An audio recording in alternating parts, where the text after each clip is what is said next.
পৃথিবীর এক প্রান্ত থেকে অপর প্রান্তরের খবর সেকেন্ডে সেকেন্ডে, মিনিটে মিনিটে আমরা নিতে পারি,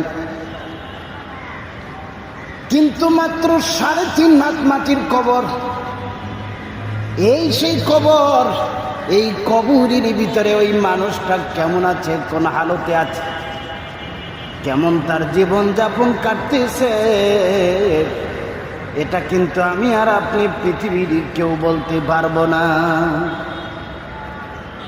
বাংলাদেশ থেকে সৌদি আরব, পৃথিবীর বিভিন্ন জায়গায় মুহূর্তে ভিতরে আমরা খোঁজ খবর নিতে পারি, কিন্তু আমার পাশে এই যে কবর আছে, কবরের ভিতরের ব্যক্তি কেমন আছে ওইটার খোঁজ খবর নিতে পারবো না।